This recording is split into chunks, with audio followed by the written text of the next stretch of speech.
Papas. Alright, you guys, welcome on back to a brand new episode. I didn't have enough space to type out the full movie title, but we are diving back into like a revamped, addition to a classic. The I Know What You Did Last Summer franchise has been revamped, and we have a new installment. Now, I believe this is the fourth, I think typically we would do like a kind of deep dive thing, but with everything coming up in the month of October, I figured we'll kind of skip over that. Plus, to be fair, really not my go-to or favorite slasher. But I did enjoy this movie. I do think it's done well, and I like that we get pretty much the original cast brought back. Well, the surviving ones at least. So it was fun, it felt nostalgic, and it's definitely made for the fans, I would say. And that's really kind of what we've been seeing with these revamped, more kind of classic stories. Heavy fanfare. I don't necessarily hate that, but I understand people's criticism of it. It gets to be a bit much sometimes. Directed by Jennifer Kaytin Robinson, produced by Columbia Pictures, and distributed by Sony Pictures Releasing. Budget for this movie was $18 million. God damn. And box office, it brought in about a little under $65 million. So when five friends inadvertently cause a deadly car accident, they cover up their involvement and make a pact to keep it a secret. 1 year later, the past comes back to haunt them. So it's really the original premise. I mean, it's the same story, essentially. We do get a return to, Southport. We get a return to Southport that feels very cozy and just, I don't know. I love the location of these films. I will say that, it's such a strong setting for the horror that takes place, but also the heart of the movie, I think that's what these movies did successfully, along with their just catty bitchiness. It was the perfect kind of feel-good teen summer movie. And it definitely carries on with that. I think they made the characters a little bit, over the top, kind of cunty, and I love that. Madeline Klein plays Danica Richards. Chase Sui Wanders is Ava Brooks. Tyreek Withers is Teddy Spencer. Sarah Pigeon plays Stevie Ward. And then reprising their roles, Jennifer Love Hewitt as Julie James, Sarah Michelle Gellar as Helen Shivers, Freddie Prinze Jr. plays Ray Bronson, and Brandy Queen comes back as Carla Wilson. Oh, you guys, I love a good Brandy appearance. So, yeah, diving on in, you guys. We might kind of breeze on through this one quickly because it is just your kind of run-of-the-mill slasher, but throw in that it's a piece of nostalgia for the original audience, I would say. I do find a lot of the characters to be extremely insufferable, but I think that's okay. It goes with a slasher movie, but also the franchise. It's always kind of been a catty teenage bitch fest, and it still is that, so I love it. On July 4th, 2024, Ava Brooks visits her hometown of Southport, North Carolina for her friend Danica Richards' engagement party. Afterward, Danica, Ava's ex, Milo Griffin, and Danica's fiance, Teddy Spencer, drive to see the fireworks, inviting their former friend Stevie Ward. While parked on a winding cliffside road, Teddy causes a car to swerve off the cliff. Now, I hated this. It felt even more recklessly irresponsible than the original, which I would have thought was hard to do. But this one, it just feels so I mean, they all do, but this one really, I don't know. It just really kind of set the tone that we're about to watch all these guys die because they kind of deserve it. Though Ava urges calling the police, Teddy swears secrecy and involves his politician father, Grant, to cover up the accident. Now, that's some very scummy shit that happens also, pardon my language. The political, influence that is pushed in this movie as well. I don't think it has, a message. I don't think it's trying to tell us anything, but it does just feel so sinister. 1 year later, Ava returns home for Danica's bridal shower. She also reunites with Milo and Stevie and meets true crime podcaster Tyler Trevino. It is so fucking beautiful here. It makes me want to die. What a character. I kind of wish we got to see more of her, but what we do see of her, oh wow. It made me heavily question where is this movie going? Because this person is just so vapid. And then of course we get it very much follows the structure of the original, they're out somewhere, I believe they're at a party, and they start to receive threatening messages that I know what you did last summer. It follows it to a T. I would say where it diverges a little bit is when the original characters come in and they start influencing the story. At the party, Danica receives a threatening note reading, "I know what you did last summer." The group suspects Teddy is responsible and confronts him, but he denies any involvement. That night, Danica's new fiancé, Wyatt, is hacked to death by a hook-wielding fisherman. I will say, iconic killer. I mean, the fisherman hook and on the docks down by the water. It's such a scenic, inviting, warm environment. And then you add into it the killer. Convinced someone knows about the accident and is coming after them, the group decides to learn more about Ben. While Tyler shows Ava the location where Ben murdered Elsa Shivers in 1997, the fisherman ambushes them and murders Tyler.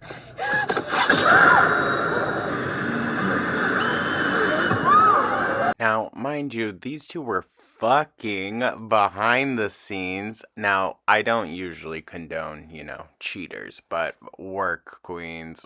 Ava escapes after wounding him, with the entire town wanting to avoid scaring tourists and knowing that the police will not believe them. The group seeks help from survivor Julie James, who assumes that the fisherman has a personal connection to Sam. Now, I do like how Julie's character is really kind of held at a distance for most of the movie. It isn't until the end where we see more connections starting to come in. She's just living her life, doing her thing.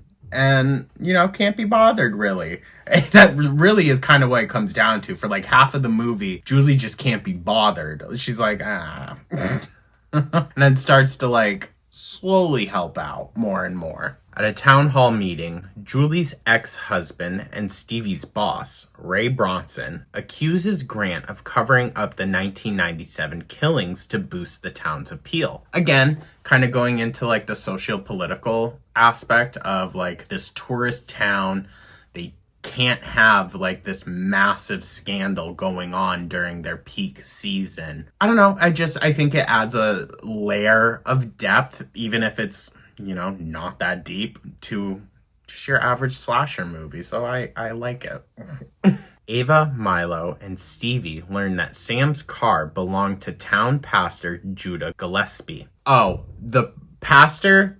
What a red herring. I thought the entire time, it's definitely this guy. It's definitely this guy. And then he dies and you kind of feel bad. But I was expecting him 3/4 of the movie. Teddy and Danica visit the cemetery and notices the graves of the original victims of the 1997 killings. Danica notes that there are fresh flowers on Sam Cooper's grave, indicating someone recently visited. The fisherman attacks Danica, but Teddy saves her and insists that everyone move to Danica's mansion. There, Milo is strangled by the fisherman, who takes his corpse away. See, that feels so planned, right? Okay, let's just get everyone into one spot. That okay, if we were to look at this movie through the lens of a Scream movie, it's like, okay, you're setting up like literally the perfect slasher plot structure. Listen, I don't think this movie's trying to reinvent the wheel. I'm fine with that. But it's just like one of those patterns that once you notice, it's like, okay. Ava and Danica learn that Judah knew Sam and report him to the police, but were arrested for harassment instead. Again, like the weird corruption going on in this town, like it really starts to make you question if the person who's doing this does hold like real power. And that kind of leads you to either a politician or someone in like a higher position within religion. The fisherman attacks and murders Teddy and Grant.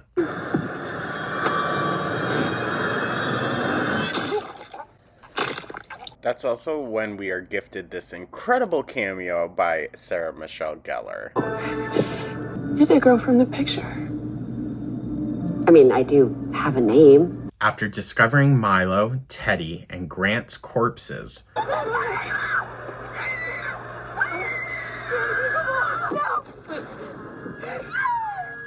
Ray insists the girls flee Southport on Teddy's yacht. Why would you take a boat? The implications. Police officers find Judah dead at his church with a photo of Sam and Stevie. Now, I do find it like kind of maybe a little low-key brilliant, like to kill off your red herring and reveal the actual killer in the same like swift moment, but without even having like either thing shown. You know what I mean? Like the killers are not in the room, they're nowhere nearby, but the photo is there, and you don't see the pastor's death, but you know he's dead. It just felt such a very subtle way to make a big reveal, and I loved that. Revealing that she is the fisherman. Don't do anything stupid. Diva. On the yacht, Stevie attacks Ava and Danica and explains that Sam was her rehabilitation friend, trying to help her before he died, and now wants revenge. As Ray arrives, Stevie stabs Danica and throws her overboard. But Ray shoots her off the boat. Now, what a quick turn up. I mean, if you know the ending, spoilers. We're getting there, spoilers. Like, it was odd, I guess, and I still don't really fully know the motive as to why. Maybe to get more of the heat off. You know, you kind of need, like, someone to pin it on, I guess. At his bar, Ray tends to a traumatized Ava, who notices he has an injury at the same spot she wounded the fisherman, and realizes he is Stevie's accomplice. Now, I will say, I did love Stevie's character. She's very unhinged, and I kind of vibe with that. Julie learns this and rushes to the bar, where Ray attacks them. Happy 4th of July, Julie.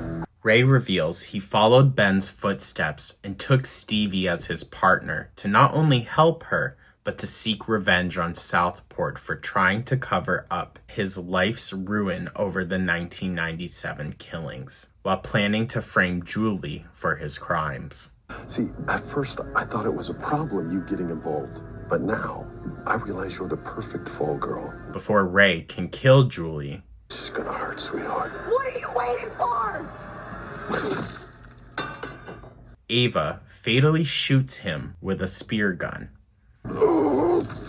Danica survives and reunites with Ava at the hospital. You know, you're kind of like a real-life mermaid. Where they learn that Stevie is still alive and jokingly agree to kill her. Should we kill her? That feels extreme, but yeah, probably. And then we get the Brandy cameo. People are always trying to kill that woman. Julie receives a note saying it isn't over, Who are we fucking up this time? and visits fellow survivor Carla Wilson to ask for help to find the stalker. So we're leading in, there might be another. I mean, I could kind of see us getting like a new revamped trilogy almost. I would say that's a bit much. It's a bit much, but I could see that happening. I guess we'll have to wait and see. I enjoyed this one. Took me, I think, a couple watches to like fully absorb a lot of it because it is longer. And I would say it drags a little bit, but it follows the same premise and it follows the same structure, I would say. So if you're a big fan of the original, then you're going to love this. So I guess because maybe it's not my go-to I mean, slashers aren't my go-tos in general, but like summertime leading into fall feels like the perfect slasher time of year, right? So yeah. I think it's a great summer feel-good movie. Thank you guys so much, as always, for tuning on in. If you saw this one, let me know your thoughts. I think if you were to place it with the originals, you know, it works. That's all that really matters. But let me know your thoughts, like and subscribe, all of that. Hope you guys enjoyed the movie. Hope you have a great rest of your day. And I will catch you in the next one. Take care.